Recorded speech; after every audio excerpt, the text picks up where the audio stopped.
Hi there everybody, my name is Kate and welcome to my channel, Trinergy Awakens Naturally. So let's get greasy.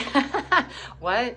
Yeah, so I'm doing some castor oil treatment on my face, my hair. I wasn't expecting to get a message and a download. However, what I got was, get on up there and do that now.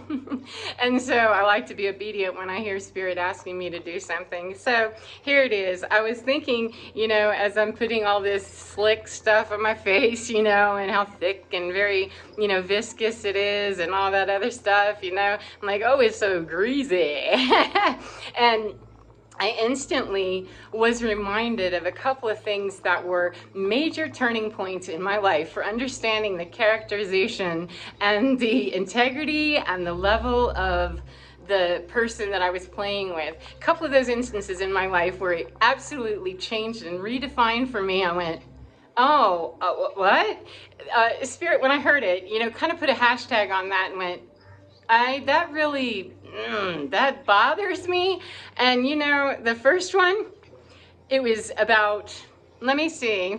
Oh, it was about 8 years before I knew why it bothered me. 8 years, you hearing me? But because there was that little, there was like a little asterisk right there of, something stank right there. I don't like that. However, this was somebody that, a deeply attached family member, matriarch, so I wasn't like, I think that must be me, because I was still back in the day of, yeah, it's all me. It must be me. If I feel weird, it's me. It's my fault. It isn't anything to do with energy vampires or codependent people or narcissistic personality tendencies or abusive stuff. I mean, it's not any of that stuff. It's just me, being weird. Well, when that hit, it went boo, put a hole right there and went, oh, I can't forget that. And I didn't. It changed instantly. When that person said it, it changed for me instantly in that moment. I just didn't have any idea what changed or how it changed or why.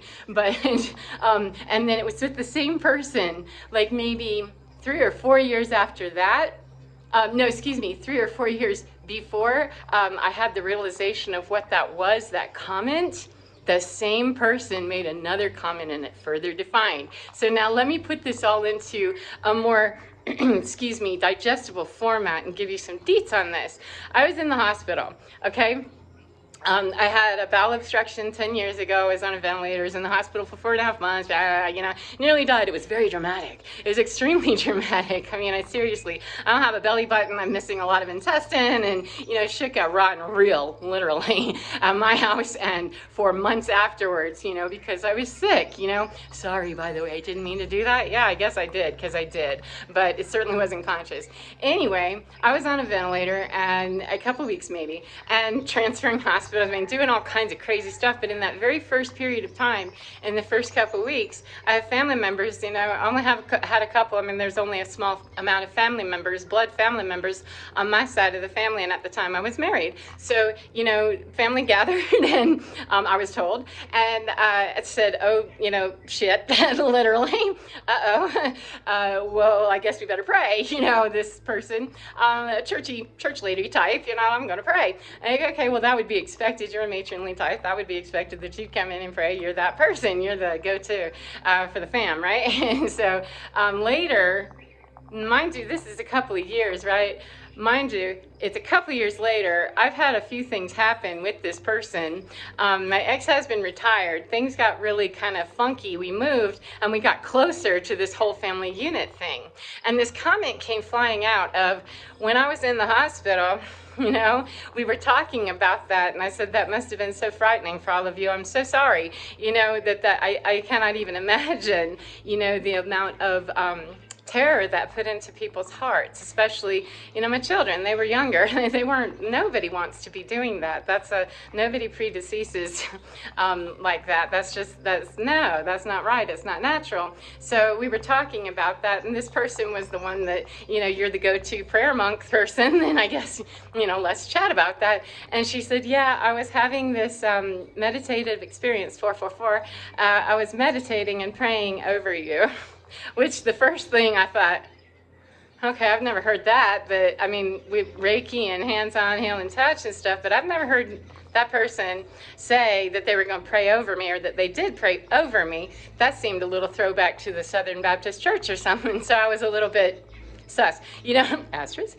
So I said, yeah, and she said, yeah, I was praying and I was meditating and I saw an archangel come in. Now, it might have been bold enough to tell me that it was Archangel Michael. I don't remember. I just kind of went, okay, because it wasn't the fact that this person was telling me that an archangel was standing behind me and over my body, like, protecting me. It wasn't that she said that freaked me out. It was not. That was the comment that came after. She said, I told him, which automatically made me kind of throw up a little bit in my mouth. Honestly, I mean, I could see this going someplace and I went, I'm on a train, like going 200,000 miles an hour and I'm going to hate this next comment. And I did. She said, I told him, this archangel, that you have permission to make your decision of whether you choose to live or choose to die. I almost shit myself just because I could, twice, because I have enough intestine left to do it. I said, oh, right? Really? I said, so you told the angel that it was okay if I decided I needed to go?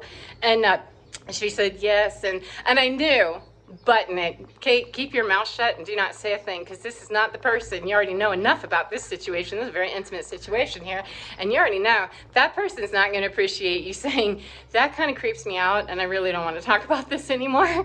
Can you please don't tell me any more about this? I didn't say any of that because I was still, highly codependent back then, and I just let it slide. But it really, it irked me and I couldn't figure out why. And within a few days, I got why. And excuse me, that's a very bold assertion, in my opinion. For my situation, I'm not talking about anybody else, 707. For my situation and that particular person, where I was and who I am, who that is, I mean, the way those specific deets worked out, I'm like, no, you're not the person that's allowed to tell an archangel, especially, I'm pretty sure she told me that was Archangel Michael, and dear God, based on what she said, it probably was. But I said, I'm thinking, what kind of a person tells an archangel that I, as a lowly human, a family member, give you, even though I'm, a church lady, I'm giving you permission to tell her she has permission to go on ahead and croak and dime out as she'd like to. We'll be all right with that.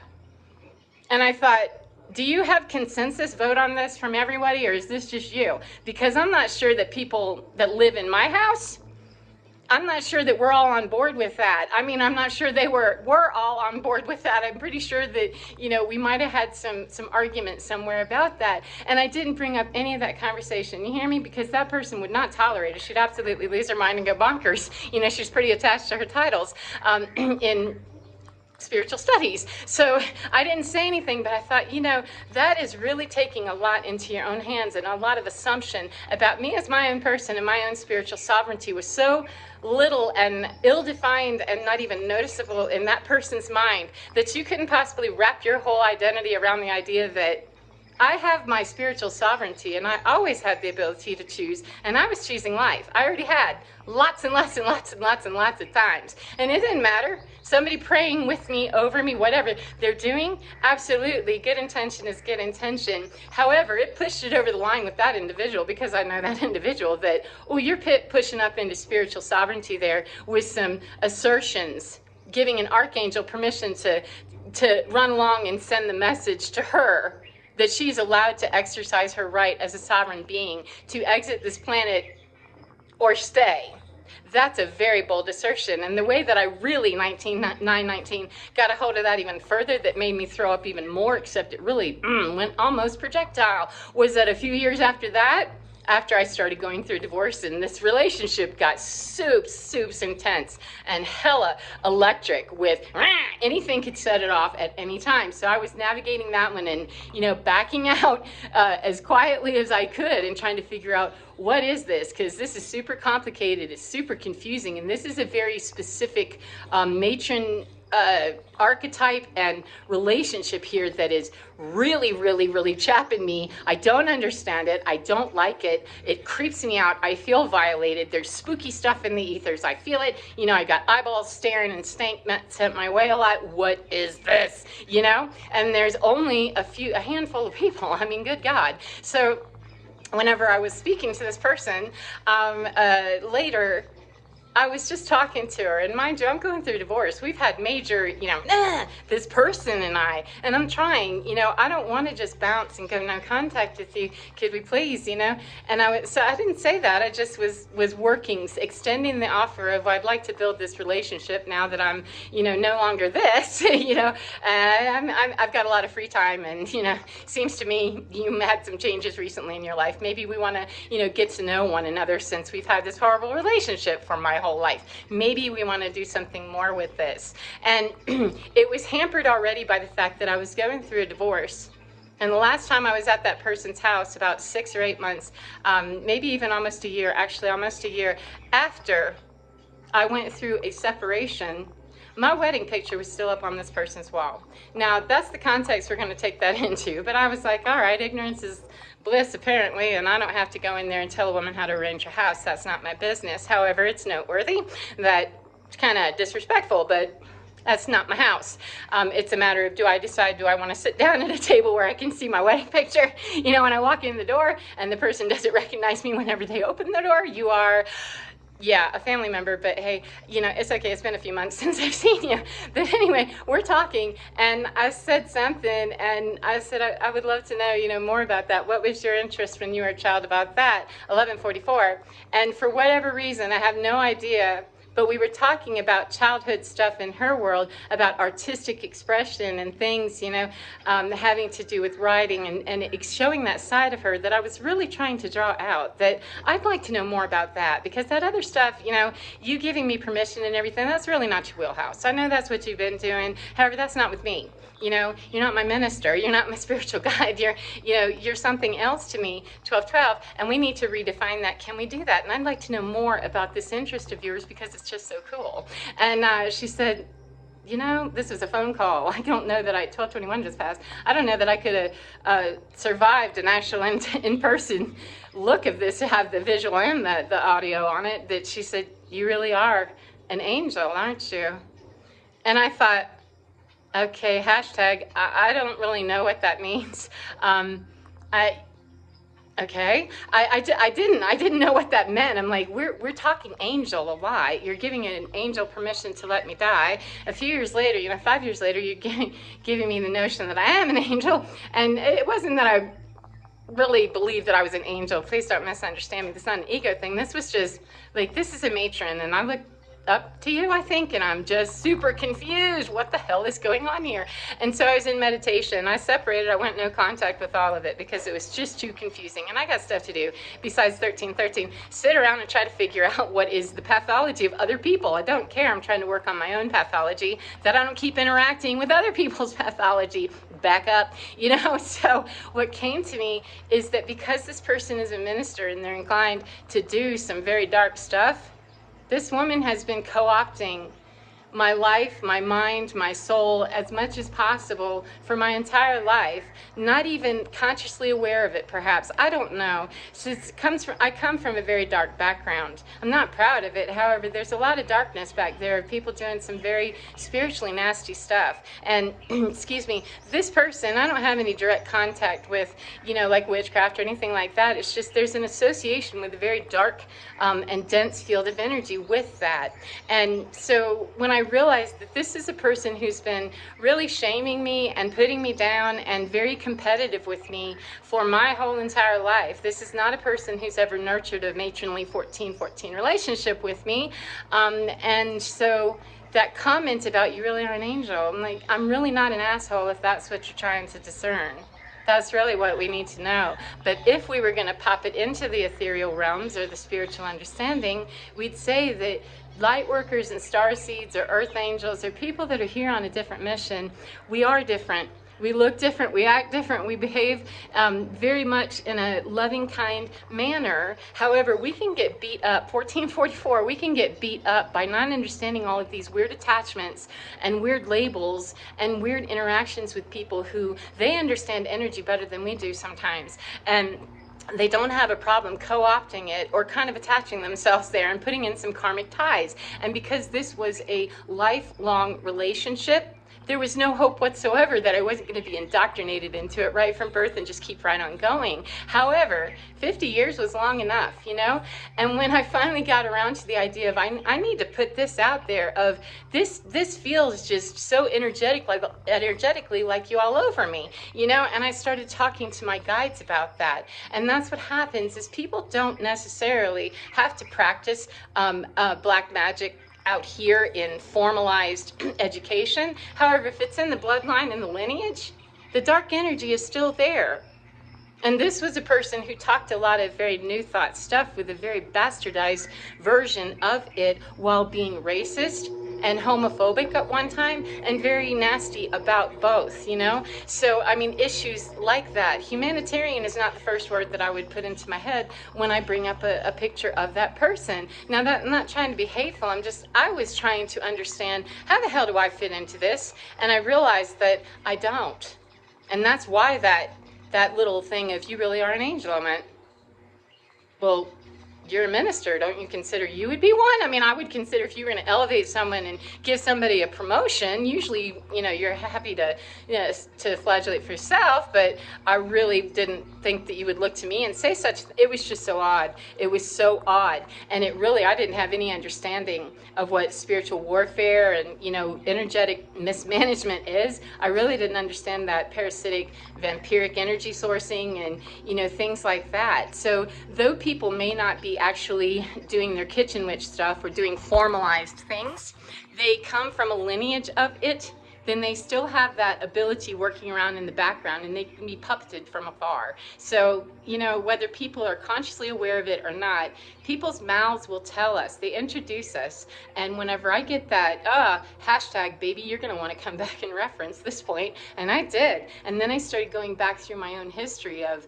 oh, yeah, that same person, yep, that's that same vibratory field of ew that comes up with that hashtag. When that hashtag, whatever it is, comes up, I'm instantly brought to that feeling of, yep, there's the density right there. So I do some energetic work with it, but it took a long time and a lot of battle took place and a lot of unnecessary collateral damage was suffered because of it. Because this person wasn't alone. I mean, these are groups sometimes of people that they cluster together. And again, even if they're not formally doing stuff, if they come from a lineage or, excuse me, a background, then it's in the field, it's in that density, it's hovering in the same density. And they can be talking about new thought stuff and doing all kinds of angelic prayer, hands-on, you know, all kinds of things. And they're still in a dense field that is not compatible. And that's why it sat weird with me and from now on, I mean, I from that moment on, I knew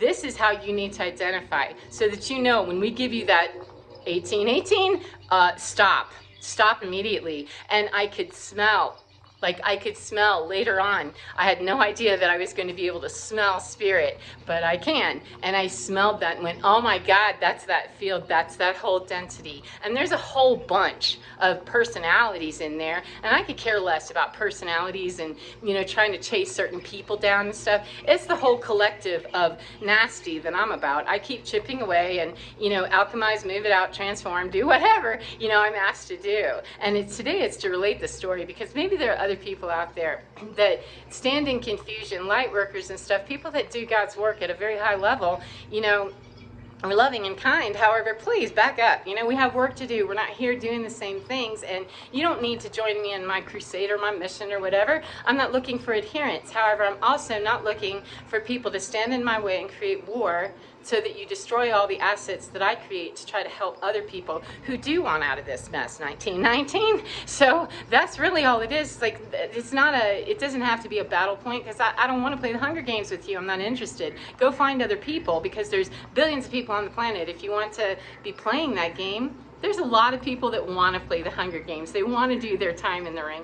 Go for it. It's not me, though. It's not me. And it took so long to figure out why. Why do I hate this feeling of, so it's like I'm constantly on edge waiting for battle. It's because battle was always there. There was always a power struggle. There was always a give me more of what I want, the way that I want it, and only that way, and do not offer me anything except that. And so, when I started realizing that, yeah, the robot thing, I really hate this, and started taking care of myself more and putting down some, clearer boundaries about, no, you're not gonna be allowed to say that to me or come towards me like that physically. Are you out of your mind? What kind of assumptions are you making about what you are in this world, that you can touch me on any level, energetically, spiritually? Oh my God, don't go there. Why are you doing that? Or financially, emotionally, at all. I mean, I don't understand it. It's a phenomenon that happens because we're going through that change as we move into New Earth, and it makes a lot of people mad, and it triggers their pain parts, and I get it. However, I don't want to be told that somebody's got my life in their hands and they've just given an angel, an archangel, pretty important one too, given an archangel in the hierarchy of God. That just somehow seemed like kind of bold. And not to mention, who owns my mind and my body and my soul? Do I have that? Do I have sovereignty or don't I? And I didn't say anything. Like I said, I didn't say anything to this person. I just kept it to myself and went, okay, well, I know that was a 4.5 month long journey in a hospital, but I knew that I'm fine. I'm fine. This is just a matter of log time on my ass in a bed with a giant basketball-sized wound covered with saran wrap, until we can bag all this up and, take some stuff out and rearrange and, do a few things. I knew that. I didn't have my spiritual awakening for some time after that, and I wasn't terribly connected to anything except my intuition. My thought was, I'm fine. And I really didn't waver from that until the very, very end. I had a couple moments of, this maybe could not go so well when they go to button me up. It might not go well in that surgery thing, okay, slightly. But even then, I'm like, yeah, that's just me being stupid. I'm fine. And I was, because my spirit already knew. And it wasn't because this person gave me permission to go on ahead and live. I have other stuff to do. Please, oh please, oh please, please. If you know people that are out there doing it, please hear me when I tell you, don't let people stop you from your mission. If you know what you're doing, please get busy doing it, and please don't let anybody stop you from doing God's work at whatever level it is that you do that. And to those that are out there trying to stop others, please allow them. There's plenty of other people that really want to play, brutality with you. They really do. And you're allowed to do it. You're just not allowed to do that over here anymore, because that game has changed and it will cost people their lives. And so, if we could just get into a very clear boundary of, look, you're either interested in self-development and higher consciousness and moving into, the age of Aquarius ideas, ideology, etc. You're either going to go willingly or you're not. I'm okay with people, whatever they need to do. It's just the unwillings are not allowed to play cops and robbers with the people that are doing otherwise anymore. We're not there. So anyhow, I hope that's helpful. This has been quite an interesting wraparound to come to this. That was a real raw, understanding of just how much somebody was willing to co-opt into my mind, even if there's no, energy management or sourcing, enough to have had that programming in there, that they had that kind of toehold to tell my spirit what it could do. You're telling God. That was bold. You're telling God, the God in me, that I could choose.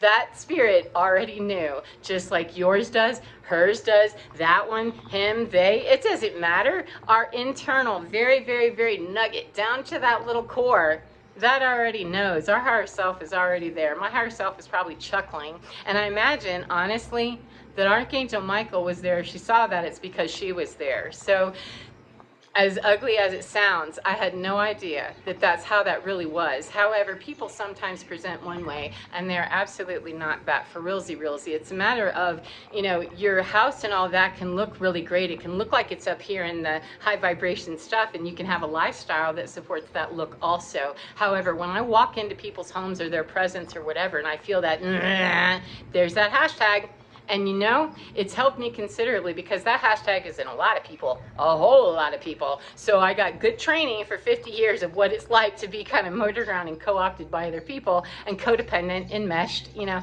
etc. Highly toxic and very, very, very codependent. I was terribly sick with this whole thing. But I learned because I was marinating in it, but I wasn't gonna know that it really stunk until I could get out of it. So good luck to any of you that are going through this. And remember, if you've got work to do and you know you've got work to do, just keep building your arc. Please keep building your arc. It's highly important to people like me and others who wonder sometimes, you know, am I making this up? Even if you are, you still have the right to understand yourself as a sovereign being, that you don't need anybody telling you while you're dead as a doornail almost, that you can choose to die if you'd like to. You can choose to wean her out if you want to, or you can choose to pony up. What? So take things like that very seriously. Now's not a time to let stuff like that fly. So anyway, no matter what you're doing today, I hope you're enjoying it, whatever it is. Take care of yourselves, my friends, and get within your skin, because you're divine. It really is totally fine, and it's absolutely sovereign all the time. Take care of yourselves, and I will see you again next time. Goodbye, friends.